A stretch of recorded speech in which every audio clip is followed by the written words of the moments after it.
Royal Enfield Meteor 350യുടെ rear suspension സ്റ്റിഫാണെന്ന് ഏവർക്കും അറിയാവുന്നൊരു വിഷയമാണ്. മീറ്റിയോർ ഓണേഴ്സ് ചിലരെങ്കിലും as a work around Classic 350യുടെ സസ്പെൻഷൻ വച്ചിട്ടുണ്ടാകും. അങ്ങനെ മാറ്റിവെച്ചവർക്കും ഇനി മാറ്റിവെക്കാൻ പ്ലാൻ ഉള്ളവർക്കും വേണ്ടി ചെയ്യുന്നൊരു വീഡിയോ ആണിത്. ഈ വീഡിയോയിൽ സസ്പെൻഷൻ എങ്ങനെ മാറ്റിവെക്കണം എന്നുള്ളതല്ല ഞാൻ കാണിക്കാൻ ഉദ്ദേശിക്കുന്നത്, മറിച്ച് സസ്പെൻഷൻ മാറ്റിവെച്ചതിന് ശേഷം കണ്ടേക്കാവുന്ന ഒരു ഇഷ്യൂവും ആ ഇഷ്യൂവിന് നമുക്ക് ചെയ്യാൻ പറ്റുന്ന ഒരു സൊല്യൂഷനുമാണ് കാണിക്കാനായിട്ട് ഉദ്ദേശിക്കുന്നത്. ബൈക്കിൻ്റെ വലതു ഭാഗത്തുള്ള സ്റ്റോക്ക് സസ്പെൻഷൻ ഞാനിപ്പോൾ ഊരി വച്ചിരിക്കുകയാണ്. ഇതാണ് ആ സ്റ്റോക്ക് സസ്പെൻഷൻ. 1500 കിലോമീറ്റർ ഞാൻ ഈ സ്റ്റോക്ക് സസ്പെൻഷനിലാണ് ഓടിയത്. റൈഡറും പില്യനുമായിട്ട് വണ്ടി ഓടിക്കുകയാണെങ്കിൽ ഈ സ്റ്റോക്ക് സസ്പെൻഷന് തെറ്റ് പറയാനൊന്നുമില്ല. പക്ഷേ സോളോ ആയിട്ട് ഓടിക്കുമ്പോൾ മോശം റോഡുകളിൽ കൂടെ പോകുമ്പോൾ ഭയങ്കര സ്റ്റിഫായിട്ട് തോന്നിയിട്ടുണ്ട്. ഇതാണ് ഞാൻ മേടിച്ച പുതിയ സസ്പെൻഷൻ. റോയൽ എൻഫീൽഡ് ക്ലാസിക് 350യുടെ സ്റ്റോക്ക് സസ്പെൻഷനാണിത്.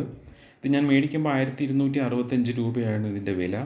ഇതിനകത്ത് ഗ്യാസ് കാനിസ്റ്ററുണ്ട്. ഗ്യാസ് കാനിസ്റ്റർ ഉള്ളത് കൊണ്ടാണ് പലരും ഈ സസ്പെൻഷനിലേക്ക് സ്വിച്ച് ചെയ്യുന്നത്. ഇതിനകത്ത് ഞാൻ ഓൾറെഡി ചെയ്തൊരു കാര്യം, മീറ്റിയോറിൻ്റെ സസ്പെൻഷനിലുള്ള ബുഷ് ഇതിനകത്ത് എടുത്തിട്ടിട്ടുണ്ട്. അതിൻ്റെ റീസൺ എന്താണെന്ന് വെച്ച് കഴിഞ്ഞാൽ, ഇതിൻ്റെ കൂടെ വരുന്ന ബുഷ്, അതായത് എൻ്റെ വലത് കയ്യിൽ ഇരിക്കുന്നത് ഇതിൻ്റെ കൂടെ വന്ന ബുഷാണ്. അത് ചെറുതാണ്. മീറ്റിയോറിൻ്റെ സസ്പെൻഷൻ ഇടുന്ന സ്ലോട്ടിൽ ഇത് ഫിറ്റ് ആവില്ല. ഇത് വലത് കയ്യിൽ ഇരിക്കുന്നത് മീറ്റിയോറിൻ്റെ സ്റ്റോക്ക് സസ്പെൻഷനാണ്. അത് ആ രണ്ട് എൻഡിലും കുറച്ച് ബൾക്കിയറാണ്. പക്ഷേ ലെങ്ത് രണ്ടിനും സെയിം തന്നെയാണ്. അപ്പം ലെങ്ത് സെയിം ആയതുകൊണ്ടാണ് നമുക്കത് ഈസി ആയിട്ട് മാറ്റിയിടാനും പറ്റുന്നത്. ഇനി എൻ്റെ പ്രശ്നത്തിലേക്ക് നമുക്ക് വരാം. ഈ ബുഷിൻ്റെ വ്യത്യാസമാണ് ഇതിൻ്റെ മെയിൻ ഇഷ്യൂ. അതായത് ബുഷിൽ വ്യത്യാസം ഉള്ളതുകൊണ്ട് തന്നെ നമ്മുടെ മീറ്റിയോറിൽ ഇത് ക്ലാസിക് 350യുടെ സസ്പെൻഷൻ ഇടുമ്പോൾ ലൂസായിരിക്കും. ലൂസാണെന്ന് ഇൻ ദ സെൻസ് ആ ഗ്യാപ്പ്, ഞാൻ സസ്പെൻഷനിൽ കാണുന്ന ആ ഗ്യാപ്പിൽ ഏതെങ്കിലും ഗട്ടറിൽ വീഴുമ്പോഴോ അല്ലെങ്കിൽ നമുക്ക് എവിടെയെങ്കിലും വെയിറ്റിൽ ഇഷ്യൂ വരുമ്പോൾ ഈ സസ്പെൻഷൻ അങ്ങോട്ടും ഇങ്ങോട്ടും ആടാനുള്ള ചാൻസസ് ഉണ്ട്. ചാൻസസ് അല്ല, എന്തായാലും അങ്ങോട്ടും ഇങ്ങോട്ടും മൂവ് ചെയ്യും. ചിലർക്കത് നോട്ടീസ് ചെയ്യുന്നുണ്ടാകും. എനിക്കത് ഒരു ഗട്ടറിൽ വീണപ്പോൾ തന്നെ ഒരു സൗണ്ട് കേട്ട് ഞാൻ എവിടെ നിന്നാണെന്ന് എനിക്ക് മനസ്സിലായില്ല. പിന്നെയാണ് എനിക്ക് മനസ്സിലായത് ഇതാണ് ഇഷ്യൂ എന്നുള്ളത്. അപ്പോൾ ഇതിൻ്റെ സൊല്യൂഷൻ സിമ്പിളാണ്. ഈ ഗ്യാപ്പ് ഫില്ല് ചെയ്യാനായിട്ട് നമുക്ക് അവിടെ ഒരു ബുഷ് ഇട്ട് കൊടുക്കുക. അപ്പം ബുഷ് എന്ന് പറഞ്ഞു കഴിഞ്ഞാൽ ആ കറക്റ്റ് ഗ്യാപ്പിൽ ഫില്ലാവുന്നത് എനിക്ക് മനസ്സിലായത് ഹീറോ ഹോണ്ടയുടെ ഹാൻഡിൽ ബാർ ബുഷാണ്. ഇതിനകത്ത് നമുക്ക് 4 എണ്ണം കിട്ടും. ഒരു പാക്കറ്റിനകത്ത് 4 എണ്ണം ഉണ്ടാവും. 2 എണ്ണം നമുക്ക് അതുപോലെ തന്നെ എടുത്തിടാൻ പറ്റും.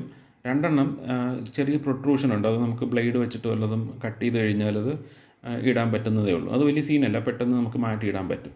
അപ്പോൾ ഞാൻ ഈ ബുഷ് ഇതിനകത്ത് ആദ്യം ഇട്ട് കാണിക്കാം. ആ ഗ്യാപ്പ് ഫില്ലാകുന്നത് നമുക്ക് മനസ്സിലാവും.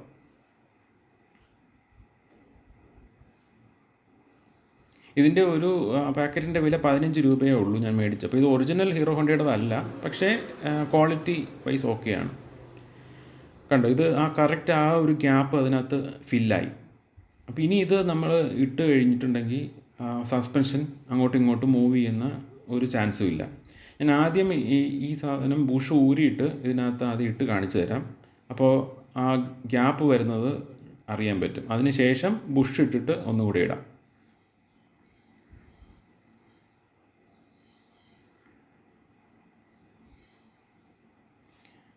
ഓക്കെ, നമുക്കിനി ഇത് ഗ്യാപ്പ് നോക്കിക്കഴിഞ്ഞാൽ കാണാമെന്നറിയില്ല.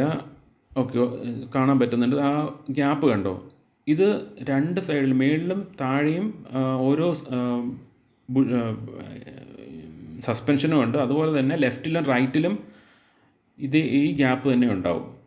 അപ്പോൾ ആലോചിച്ച് നോക്കാം, നമുക്ക് ലോങ് റൈഡിന് പോകുമ്പോഴോ അല്ലെങ്കിൽ ഫാമിലി ആയിട്ടോ പില്യനിൽ ആരെങ്കിലും വെച്ചുകൊണ്ട് പോകുമ്പോഴൊക്കെ ഈ സസ്പെൻഷന് ഒരു കോൺഫിഡൻസും നമുക്ക് റൈഡറിന് തരില്ല. ഇത് അങ്ങോട്ടും ഇങ്ങോട്ടും ആ ഒരു ഗ്യാപ്പിൽ മൂവ് ചെയ്യാൻ, ഫ്രീ ആയിട്ട് അതിന് മൂവ് ചെയ്യാൻ പറ്റും. ഇപ്പോൾ ടൈറ്റാണെന്ന് തോന്നുമെങ്കിലും ഏതെങ്കിലും ഗട്ടറിൽ വീഴുമ്പോൾ ഇത് ലൂസാവും. അപ്പോൾ ഞാനിനി ആ ബുഷ് ഇതിനകത്ത് ഇട്ടിട്ട് നമുക്കൊന്നും കൂടി നോക്കാം.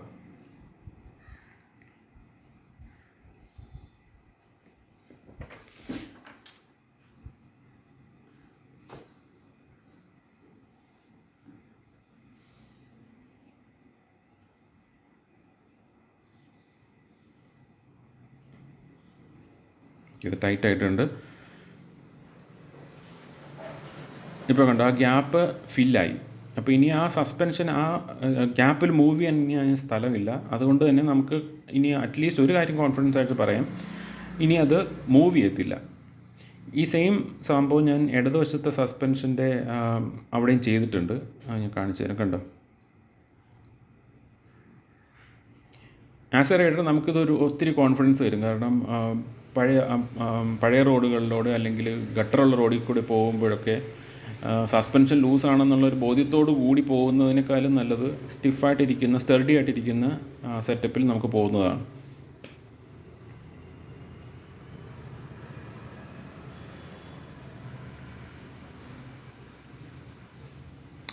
ഇനി ഇത് ഫിറ്റ് ചെയ്യുന്നതും കൂടി ഒന്ന് പറഞ്ഞേക്കാം. ഇത് ഊരുമ്പോൾ തന്നെ നമുക്ക് മനസ്സിലാവുമായിരിക്കും, 2 സ്ക്രൂ ആണ് ഇതിനെ മേളിലും താഴെയും പിടിച്ചു നിർത്തുന്നത്. അപ്പോൾ ഇതിൽ ഒരു സ്ക്രൂവിൻ്റെ നീളം കുറച്ച് കൂടുതലാണ്, ഒരു സ്ക്രൂവിൻ്റെ കുറവും. M10 ആണ് ത്രെഡ് സൈസ്. ഇതിൽ ആദ്യം ഏറ്റവും നല്ലത് താഴത്തെ ബോൾട്ട് മുറുക്കുന്നതായിരിക്കും. കാരണം ബോൾട്ട് മുറുക്കി കഴിഞ്ഞാൽ മേളിലത്തെ ആ ഒരു മൂവ്മെൻറ്റ് നമുക്ക് അഡ്ജസ്റ്റ് ചെയ്ത് ഫിറ്റ് ചെയ്യാൻ പറ്റും. അത് ഞാൻ കാണിച്ചു തരാം. 17 mm സ്പാനറാണ് നമുക്ക് വേണ്ടത്. ഐഡിയലി 2 സ്പാനർ ഉണ്ടെങ്കിൽ നല്ലതായിരിക്കും. ഒരെണ്ണം എൻ്റെ കയ്യിൽ ഇരിക്കുന്നത് കോമ്പി സ്പാനറാണ്, വലത് കയ്യിലിരിക്കുന്നത്. കോമ്പി സ്പാനർ ആണ് ഞാൻ ഈ സസ്പെൻഷൻ മേടിച്ച കടയിൽ തന്നെ ഞാൻ ഈ ബുഷും കൊണ്ടുപോയിട്ട് അതൊന്ന് മാറ്റിയിടാനായിട്ട് അവരുടെ അടുത്ത് പറഞ്ഞിരുന്നു. അപ്പോൾ അവർ പറഞ്ഞത് ഈ ഗ്യാപ്പ് കിടക്കുന്നത് കൊണ്ട് വേറെ പ്രശ്നമൊന്നും വരില്ല, അതങ്ങനെ തന്നെ ഇട്ടിരുന്നാൽ മതി എന്നുള്ള രീതിയിലായിരുന്നു അവർ പറഞ്ഞത്. അത് മാറ്റി ഒന്ന് ബുഷും കൂടി ഇട്ട് തരാൻ പറഞ്ഞിട്ട് അവർ വലിയ താല്പര്യം കാണിച്ചില്ല. അപ്പോൾ അത് ആണ് മെയിൻ റീസൺ ഞാൻ ഈ വീഡിയോ ഉണ്ടാക്കാമെന്ന് വിചാരിച്ചത്. കാരണം വേറെ ആരെങ്കിലും ഇതുപോലെ ഇഷ്യൂ വന്നിട്ടുണ്ടാവുമല്ലോ. ഓക്കെ, ഇപ്പോൾ താഴത്തെ ബോൾട്ട് ടൈറ്റ് ചെയ്തിട്ടുണ്ട്. ഇനി മേളിലത്തത് നമ്മൾ നട്ടിട്ട് കഴിഞ്ഞാൽ നേരെ കയറി പോകണമെന്നില്ല, കാരണം ആ ഹൈറ്റിൻ്റെ ഡിഫറൻസ് ഉള്ളതുകൊണ്ട്. അപ്പോൾ ഇതുപോലെ ഒന്ന് ചവിട്ടി കഴിഞ്ഞാൽ, ഫുഡ് പെക്സിലൊന്ന് ചവിട്ടി കഴിഞ്ഞാൽ അത് നേരെ ആ ബോൾട്ട് കറക്റ്റായിട്ട് സെറ്റാവും. ഇനി ഞാനിത് മുഴുവൻ ടൈറ്റ് ചെയ്തിട്ട് കാണിക്കാം. ഇപ്പോൾ എല്ലാം ടൈറ്റ് ചെയ്തിട്ടുണ്ട്. ഞാൻ ഇതിനകത്തൊരു കാരിയറും ഫിറ്റ് ചെയ്തു. ഇത് വെച്ചിട്ട്, ഈ സെറ്റപ്പ് വെച്ചിട്ട് ഞാൻ ഒരു 100 കിലോമീറ്റർ ഓടിച്ച് കഴിഞ്ഞതാണ്. വണ്ടിക്ക് വേറെ പ്രശ്നമൊന്നുമില്ല, വേറെ സൗണ്ടുകൾ ഒരിടത്തും കേൾക്കുന്നില്ല. അപ്പം ഫുള്ളി സെറ്റാണിപ്പോൾ. ഈ ഗ്യാസ് കാനിസ്റ്റർ വയ്ക്കുന്ന ആൾക്കാരോട് ഒരു കാര്യം പറയാനുള്ളത്, ഈ ഗ്യാസ് കാനിസ്റ്റർ കാരണം ഇടതുവശത്തുള്ള ചെയിൻ ഗാർഡിൻ്റെ ഒരു പ്രൊട്രൂഷനിലേക്ക് ഇത് തള്ളി നിൽക്കും. അപ്പോൾ അത് കാരണം ആ ചെയിൻ ഗാർഡ് കുറച്ച് അകത്തേക്ക് തള്ളുന്നുണ്ട്. പക്ഷേ ഇത് പ്രശ്നമൊന്നും ഉണ്ടാക്കുന്നില്ല. ചെയിൻ അതിനകത്ത് ഫ്രീ ആയിട്ട് കറങ്ങാൻ പറ്റും. അത് കാരണം അപ്പം അതൊരു ഇഷ്യൂ ആയിട്ട് കണക്കാക്കേണ്ടതില്ല. എനിക്ക് സംശയം ഉണ്ടായിരുന്നു ചെയിൻ ഗാർഡിൻ്റെ കേസിൽ, പക്ഷേ പ്രശ്നമില്ലായിരുന്നു. അപ്പോൾ അതൊക്കെയാണ് ഇപ്പോൾ പറയാനുള്ളത്. വീഡിയോ എങ്ങനെയുണ്ടെന്നുള്ളത് കമൻറ്റ് ചെയ്യുക. പിന്നെ എന്തെങ്കിലും ഡൗട്ടോ ക്ലാരിഫിക്കേഷൻ എന്തെങ്കിലും ആവശ്യമുണ്ടെങ്കിൽ കമൻറ്റ് ചെയ്ത് കഴിഞ്ഞാൽ ഞാൻ റിപ്ലൈ ചെയ്യാം. അപ്പോൾ താങ്ക്സ് ഫോർ വാച്ചിങ്.